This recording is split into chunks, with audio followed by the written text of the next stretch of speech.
আৰু আপোনালোকক আমি জনাবলৈ পাই অলপ সন্তুষ্টি লাভ কৰিছোঁ যে এতিয়া আমি প্ৰত্যেকখন গাঁও প্ৰত্যেকখন চুবুৰীতে আমি যাব পাৰিছোঁ অৰ্থাৎ পানী কমিছে আৰু পানী কমাৰ পৰিপ্ৰেক্ষিতত এতিয়া প্ৰশাসনে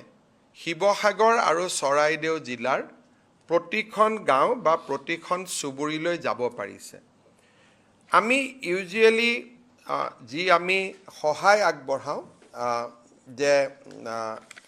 আমি মানুহক পাৰ মানুহ হিচাপত আমি আগতে চাউল দালি এনেকৈ দিওঁ কিন্তু শিৱসাগৰ আৰু চৰাইদেউ জিলাৰ বাবে আমি এটা ফেমিলি কিট বনাইছোঁ দুজন দেউতাক মাক দুজন ল'ৰা ছোৱালী এই ধৰণে আমি এটা ফেমিলি কিট বনাই যাতে একেবাৰে ওজন কৰি কৰি বস্তু দি থাকিব নালাগে মানুহখিনি বিপদত আছে একেবাৰতে 8 কেজি চাউল 2 কেজি দালি 1 লিটাৰ মিঠাতেল এই ধৰণে আমি এটা পেকেট কৰিছোঁ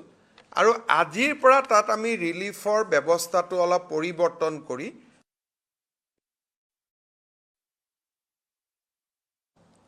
কোনো মণ্ডল মহৰীয়া গৈ আকৌ জুখি থাকি দাগাপাল্লা দি যাতে বস্তু দি থাকিব নালাগে প্ৰত্যেকটো পৰিয়াল বুলি আমি এটা পেকেট দি দিব পাৰোঁ তিনিচুকীয়া ডিব্ৰুগড় নগাঁও যোৰহাট আৰু গুৱাহাটীত এই পেকেটবোৰ আমি পেকেটিং কৰি আছোঁ যিহেতু শিৱসাগৰ বা চৰাইদেউত সম্ভৱ নহয়